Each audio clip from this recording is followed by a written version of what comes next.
Welcome to Big Blend Radio with your hosts, Lisa and Nancy, editors of BigBlendMagazine.com.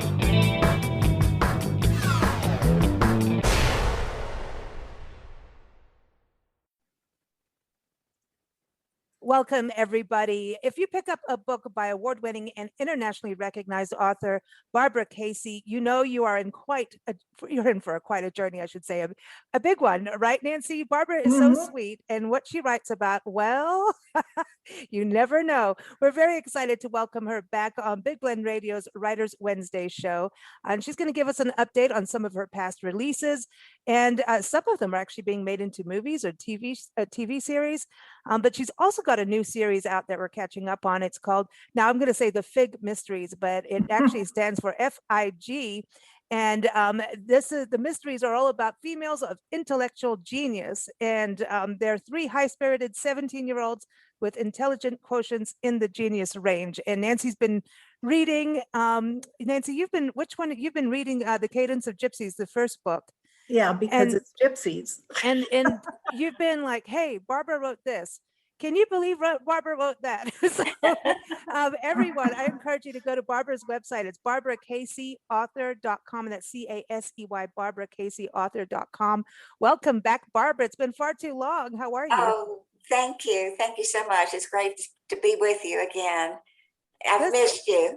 We've missed you too, and very excited to reconnect, and hopefully this year get to see you as part of our travels through your area. So hopefully we get to do that finally after all these years. We've been talking for, wow, I'd say about 10 years now, haven't we? At least it has been. Ever since I've lived in Georgia, you started interviewing me about my books, and yeah. I think that was about when I wrote the first Cadence of Gypsies. That was when I first wrote the first book in the Fig Mysteries, around that time. Oh, wow. So it's been a while, yeah. So now you've got four of them, but I wanted 4 of them. And so is this, how many are you going to do in this series? Well, it's interesting because when I wrote The Cadence of Gypsies, it was supposed to be just a standalone novel, and I had no plans to develop it into a series. And the publisher liked it so much that she asked me if I would consider writing a series. And so I started doing that, and it worked out well because there are 3 females of intellectual genius, 3 orphan girls, and then their mentor.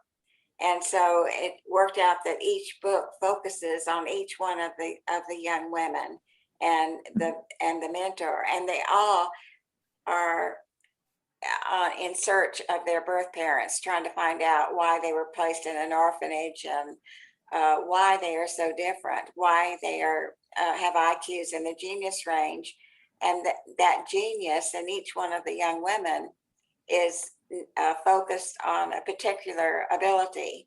For instance, Dara, her genius is understanding all kinds of languages. They can be obsolete or ancient or hieroglyphics. She just has an instinct for knowing and being able to decipher languages. And then Mackenzie, she is a genius with numbers, anything that has to do with problem solving. And then Jennifer, her genius is in art and music. And these girls have used those abilities to enable them to cope in a world that doesn't understand them.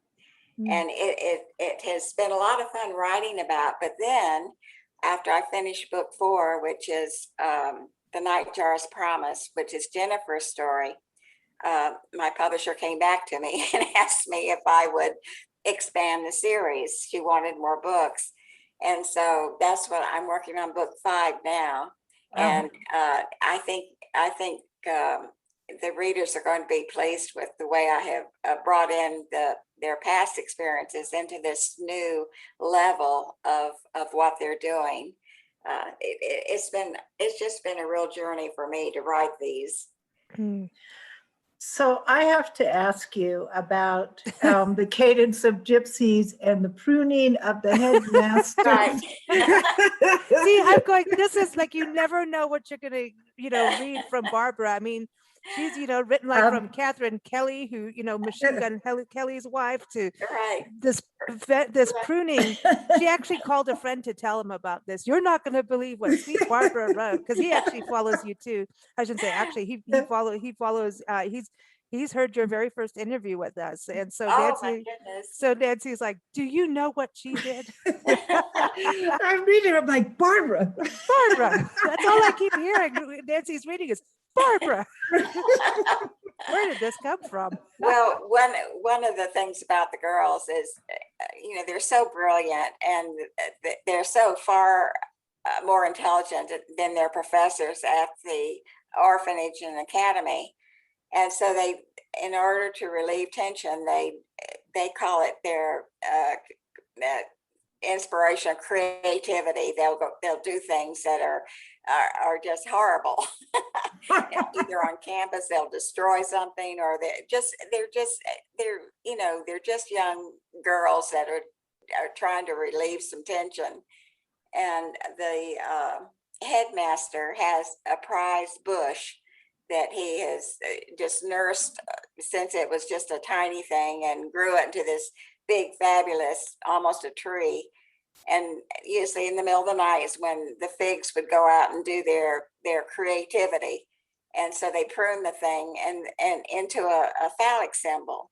And that was yes, I get a lot of comments about that. I bet you do. But it's Barbara. I know. It made me go outside and look at all, because we're kind of in a forest area, and there's lots of bushes around here. And I thought, No, you can't do that. You might get inspired. That's what yes. It kind of reminds me of when I was in boarding school in South Africa. Yes. I was in it for about a year and a half, and man. I was not good. I was in permanent detention. Mhm. But so it was all girls school. And so it was in Grahamstown. And so we had the girls school, and then there was the boys school, but we also was a military base, this town. And also there was like 50 churches of different denominations all around us. So, and Rhodes University, which was it was the creative arts university. So all kinds of shenanigans was going on, and there were private schools. So basically, this was not a good place for me to be, because it was a lot of fun. But I remember we had to, sneak out, and we were able to get past the matrons pretty good. I mean, this is the level of matronage.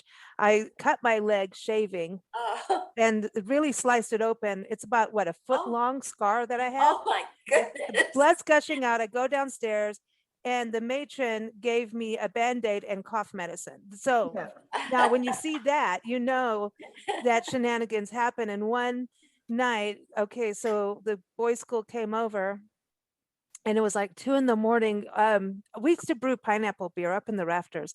Anyway, Nancy's on.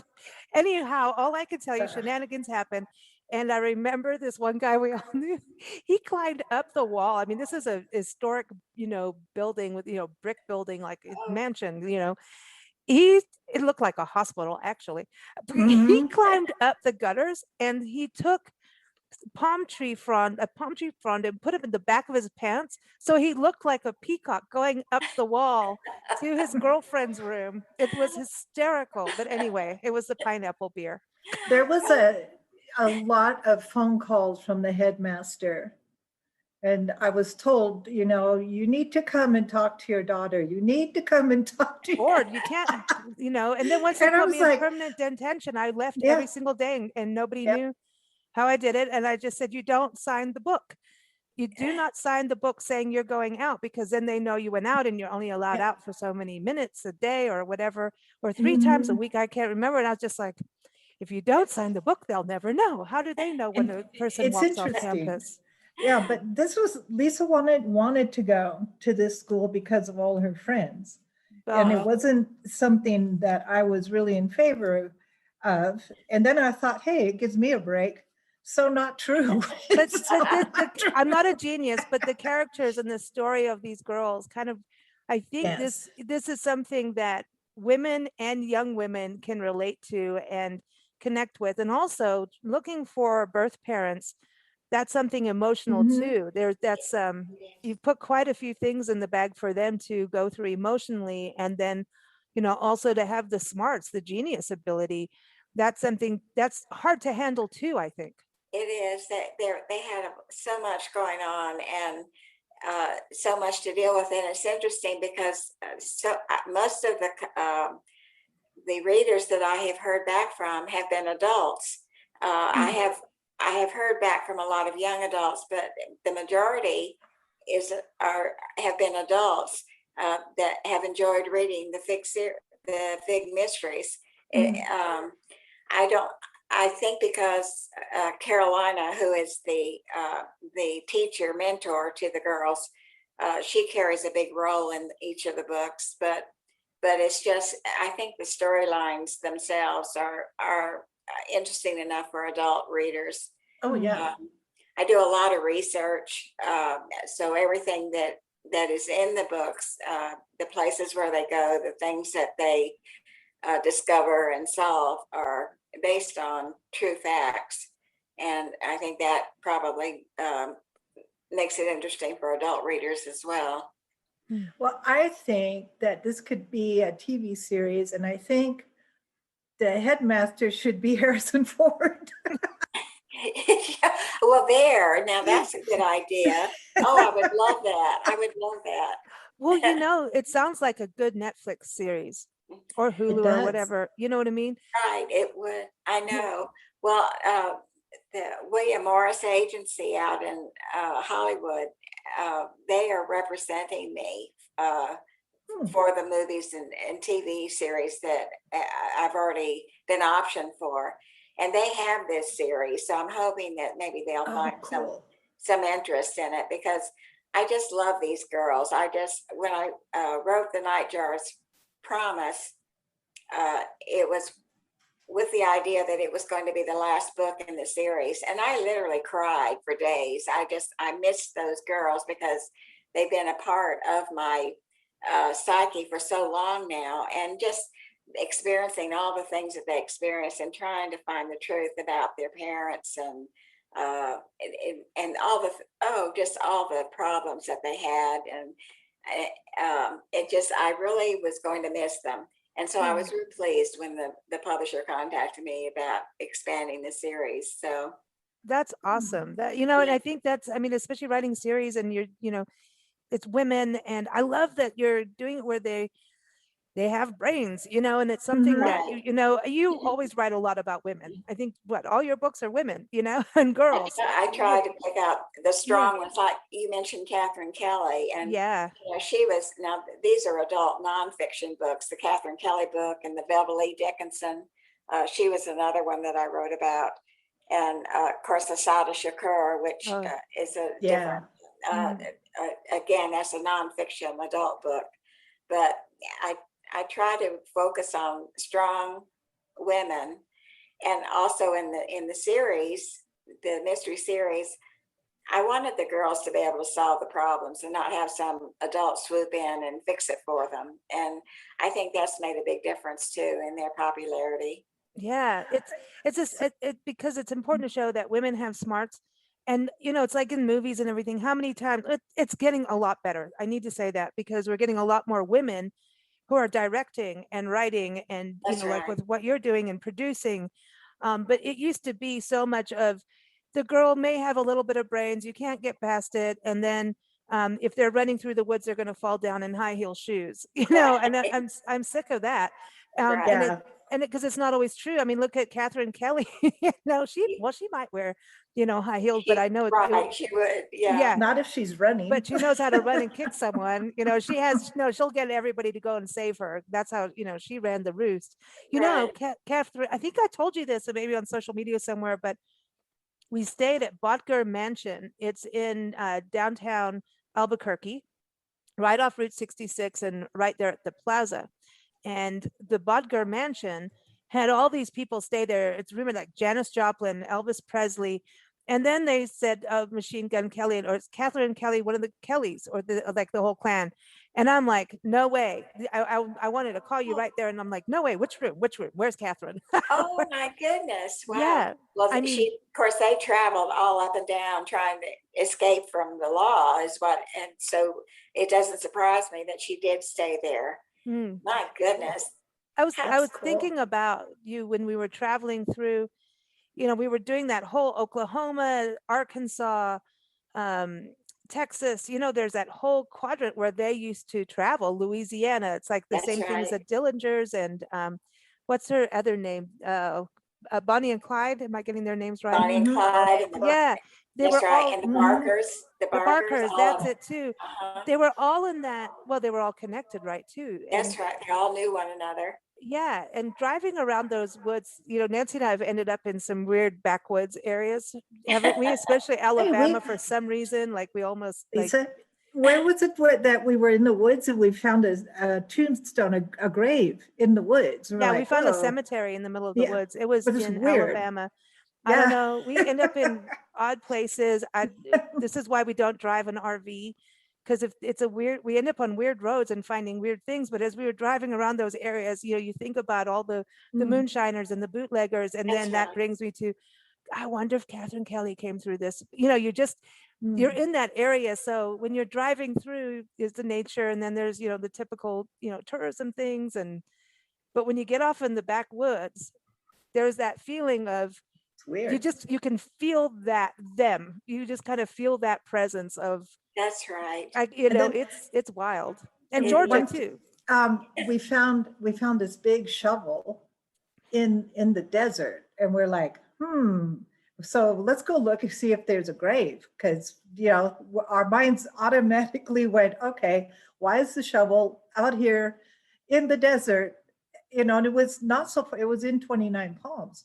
So we took the shovel home to one of our friends and said, here, look at this. And we thought, okay, somebody got murdered and they buried him in the desert and left the shovel.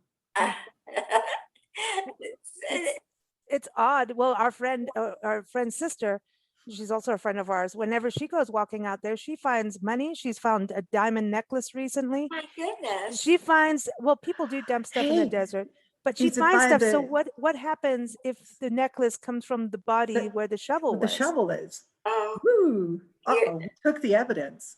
Yeah, sounds like you're creating a story there. That sounds like it needs to be made into a book. Well, get on it. I don't think there's any, well, no, I was going to say you can't really do phallic symbols out of bushes out in the desert, but you could, because there's Joshua trees out there, but don't touch the Joshua trees. I'll go after you. But yeah, these women, what I love about all your writing with them is you do show a strong side, even if they're criminals. Criminals are smart. I mean, they're running good businesses. I mean, if you think about, okay, there's stupid criminals, of course, but some of them that were running big operations were really, Velva Lee Dickinson. Oh, I'm still getting comments about that, by the way. Oh, good. Velva Lee Dickinson, the doll woman spy. Once right. I get these comments of people going, she should have been hanged. They really don't like her, but like the doll woman spy, that story still sticks with me. But you've got to think she was smart.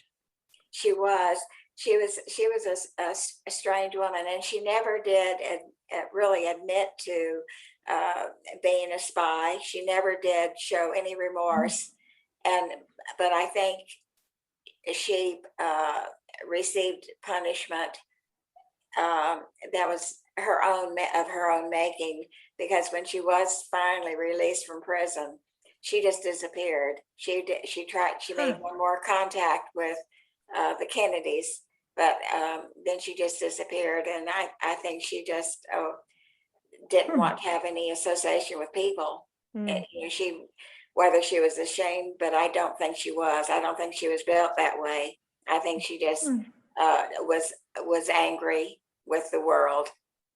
But it's an interesting story, and it's amazing because it made headlines all over the world when that trial was going on. It was so scandalous that an American woman would be a traitor to the United States, and the Japanese. I mean, right. right before Pearl Harbor, and we lost those men over there and everything. Mm-hmm. So it was terrible. It really was. And yet today, no one has ever even heard of her. It was amazing that when I started doing the research on that woman, that there just was nothing written about her. Yeah. So, Wow. And I don't think they teach you that in history school. No, they don't. They focus more on the major events, but that was major at that time. So I wonder if she could have enough plastic surgery to completely change your looks and give yourself a new ID, and she could be living right in the middle of where any of us are living, and we'd never know it. that was probably her diamond necklace and shovel there. That's what I was just thinking, because I was thinking that because 29 Palms, when we interviewed you on Velva Lee Dickinson, we were actually in Yuma, Arizona, and you've got Imperial Valley, and that's where the Japanese were growing. And even if you go up from 29 Palms is just north of that, and so I'm just saying. And then even north of that, we went up Highway 395 and to Nevada. So you're on the east side of the Sierra Nevada mountain range, and you go up through there and you go past Manzanar, which is, you've got the camp of the Japanese camp, and you just see the watchtowers, and it's such a weird, eerie feeling. And we've never been able to spend time at Manzanar, just the way sometimes when you're traveling, we have a loaded car and you can't just leave a loaded car and go off hiking. But a friend of mine was recently there and posted some photos, and it was just showing how, these people were growing. Here they are captured in there, innocent people, right? So I want to be clear about the Japanese. That's right. We have to. So there were the Japanese out to get us, and the Japanese who were just living, and they were garden farming, and they were a huge part of how we have our crops to this day. But they were doing gardens. I mean, they had cherry blossoms, and they created fountain areas. I mean, what they did there, they took a really negative situation and handled it, I think, the best anybody could do, in those circumstances. Yeah, I think so too. My mom told me that when she was in school, all of a sudden the army came and the police came together, and they took all the Japanese kids out of her school. And that's got to be really a dramatic thing for children to go through, where they see their classmates removed from school because they were Japanese. Well, it's something that they'll never forget. Yeah.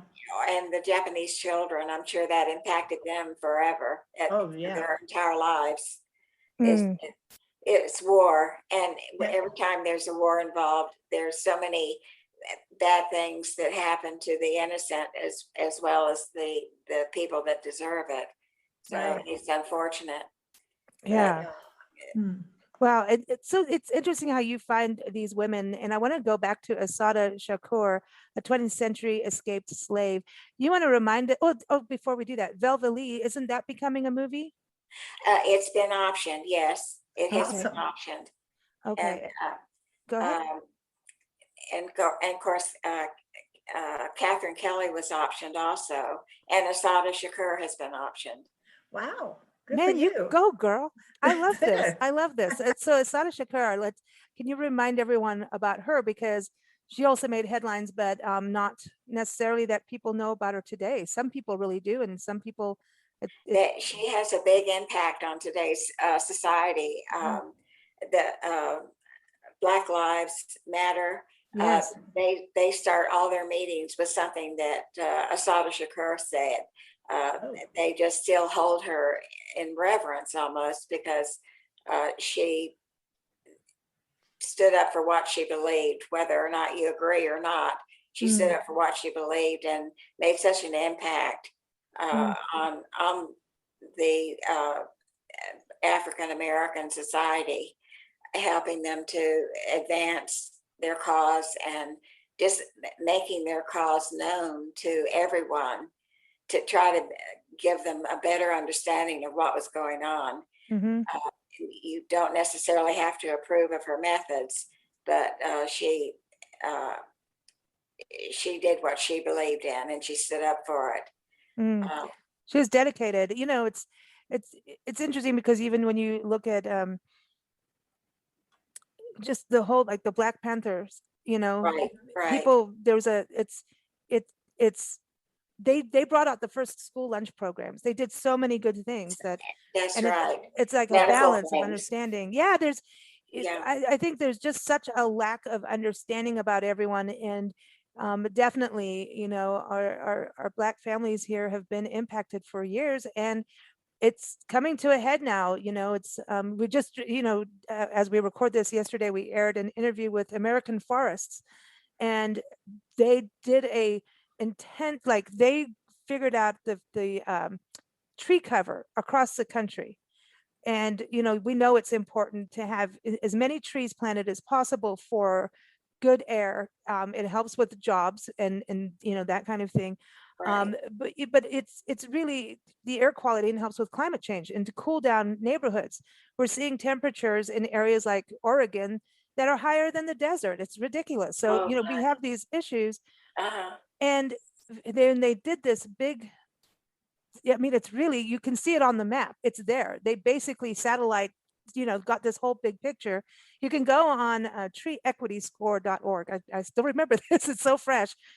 And you can find out what your score is for your community, if you have to plant more trees or not.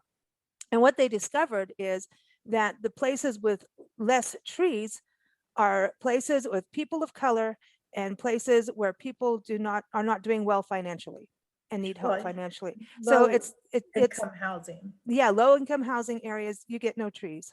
Yeah. For goodness sakes. So Yeah.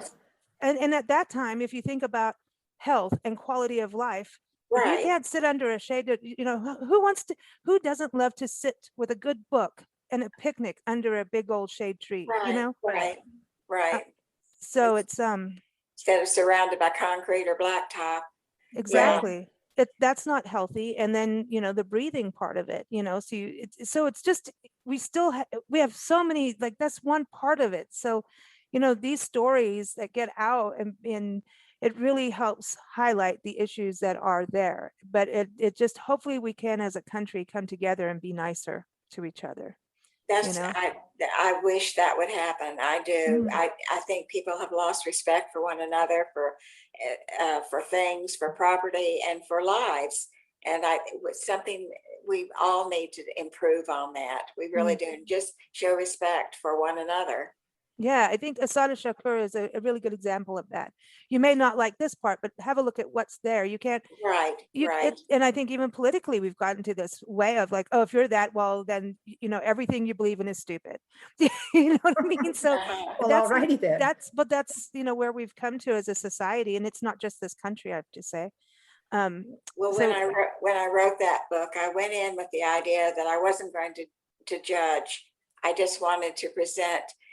There hadn't been a book written about her. She had written her own autobiography, but there've been just pieces of information all scattered around, and half of it was wrong. And I just wanted to present a book about her life, and to show the kind of woman she was, the kind of person, and her beliefs, and what she did. And I wasn't sure I could even write it, because she's so far removed from anything that I myself have experienced in my life.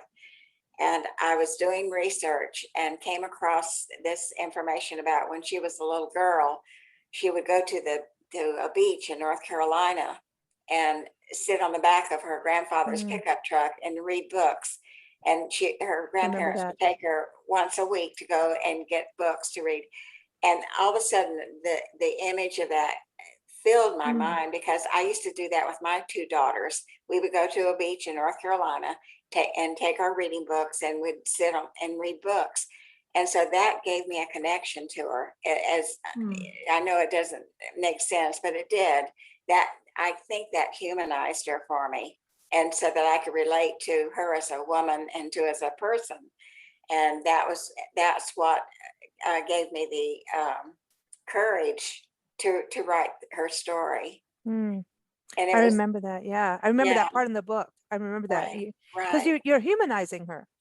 And that's right. I wanted her to be something more than just a killer, and that went to prison and escaped. She needed more than that.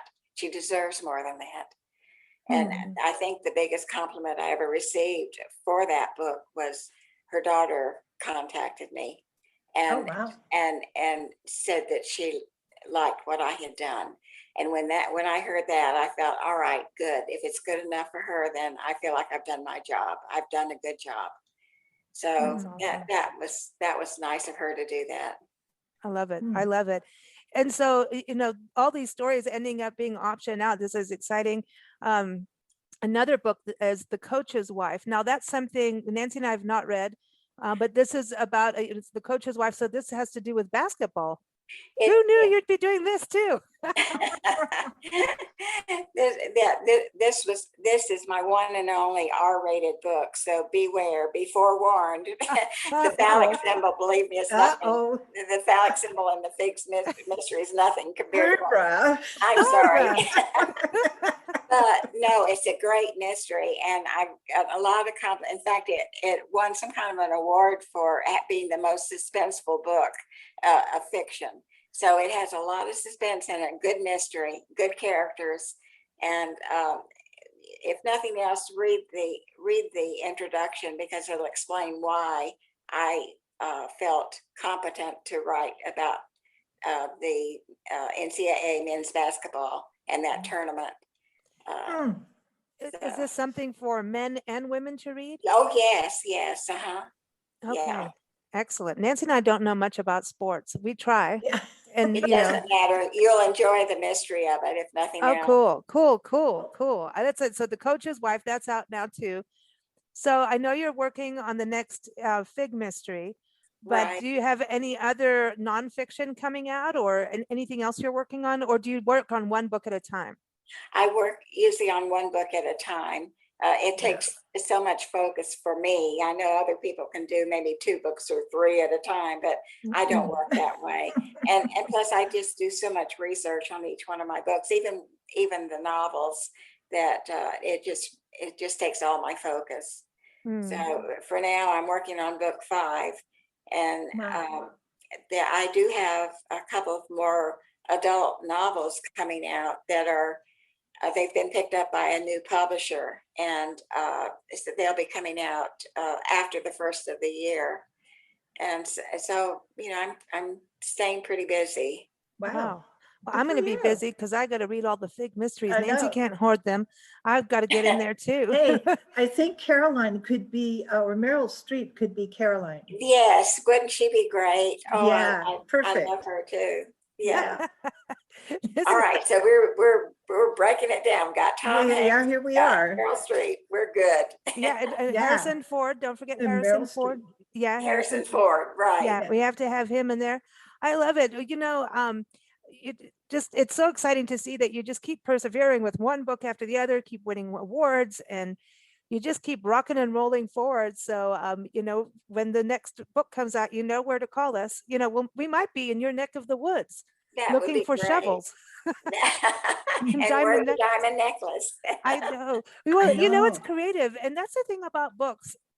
They open your mind to be creative and like, ooh, I wonder if this would happen over here, And this mystery conversation that we've been having, before we go, I want to ask this, doing your nonfiction work and, of getting into how, the mindset is of setting up all these crimes. Look at Velvet Lee Dickinson. I mean, I still just keep, I don't think that story will ever leave me, and just her mind as a criminal, and Catherine Kelly, how they thought, does that help you write mystery novels? Being able to say, like, this is how they did it, how they, how they made things happen. I don't know that they help. I think each book is different and each character is different. And I don't know that one helps influence another. I think it's just whatever is going on in that book, in that storyline, and with that character.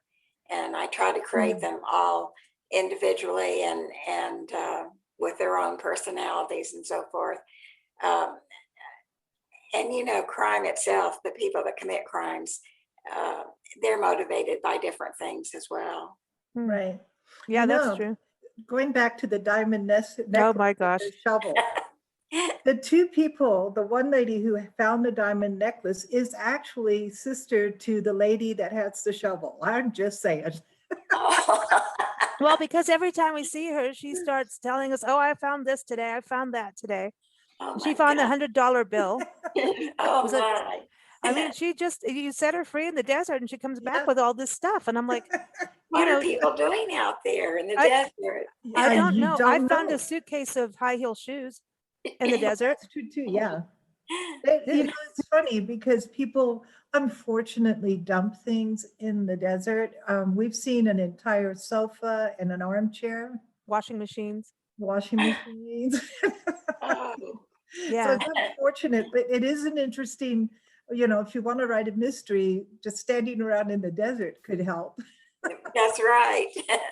Absolutely. It's interesting, but we dig it. I mean, to me, that's it, well, I don't like it because I don't like what they're doing to the environment. Yeah, it's terrible. But But- it does look like crime scenes. I'll send you the photo of it. I does. took a photo. I don't normally want to share it all because I don't want people to see what they could do. But I do want to say we got to pick some things up across this country. There's like trash everywhere, but an entire suitcase of high heel shoes. What is going on with that? Were they pairs? Were they pairs of shoes or just single shoes? Well, see, look at Ooh. this question. Look at See? her mind. This Ooh. Barbara's mind. I could so be- want to meet you in It person. could This is a be, trick. there's a killer I'm gonna that go look. always takes one shoe. Right. Ooh, They're trophy Yeah. shoes. Are you yeah, girls? the high heel mysteries. I'm looking in my file folder right now at photos. I'm gonna go find it because now I'm totally intrigued. What if it's all the same? Because it's one, yeah, it's It's one from you every could walk woman from that the got shoes killed. to you could walk from the shoes to the shovel. And so I'm just saying that's odd, you know. I'm Got a I'm whole looking thing at this, going but on here, people don't have to Barbara. listen. People don't have to listen to me going through photos to find shoes. Oh, wait, I found the couch. Okay, I think I found the shoes. That's crazy. You do find weird stuff. And then some people have those little beep, beep, beep things. What do you call them? Gold. Beep, beep, beep. Well, they go looking for metal, a Oh, metal the detector. metal detectors. Yeah, Yeah. metal detectors. Oh, Yeah. uh-huh. So the friend with the necklace should get one, but if she's doing good without, I don't know. So that's I'm trying to find it. It's not pulling up. It's nothing. Oh, there it is. Okay, no, I can't see. That's a whole pile of trash. It's insane what people dump in the desert. Oh, there's the couch. See, this is and a whole cupboard, an entire cupboard. Oh, No my. joke. So what's going I need to find the shoes because that was, and we found teddy bears, shoes. I think it's all connected, which has a very odd feeling to it. You Mhm. know, that means, I mean, teddy bears and shoes. No, Obviously read too many mysteries. I don't know. It's got a feeling. But Barbara, thank you so much for joining us. It is such a joy to have you back on and talk about all kinds of interesting things from phallic symbols to, diamond necklaces Shoes in in the the dirt. desert. I know. So you never know. I told you, if you pick up a book written by Barbara, you never know. You're going to go on a journey. And just even in this conversation, you're making me now look, if I see trash, does it have a pair? If there's a diamond necklace, where's the earrings? So everyone, BarbaraCaseyAuthor.com. That's CASEY, BarbaraCaseyAuthor.com. We also want to thank everybody tuning in here for Big Blend Radio. We air our shows Sunday through Friday through every platform you can imagine. So you can choose it from YouTube to Spotify to iHeartRadio, whatever. Just go to bigblendradio.com and keep up there. And while you're there, sign up for our newsletter because then you can get our digital magazines that also feature our interviews. And those were starting since we're in expansion mode. We're going to have 9 magazines because we're a little crazy. Oh, wow. It's what that shovel did. No, Big Blend Radio and TV magazine just got a little too big. And so we let each department, which already has its own show, have its own magazine too. So we'll be sending those out every 10 to 14 days to all of our subscribers. So it's just go to bigblendradio.com. You'll find it there. Thanks so much, Barbara. Well, thank you so much for having me. I really enjoyed it. I love you too. And I appreciate you having me on. Well, we love you too. Yeah.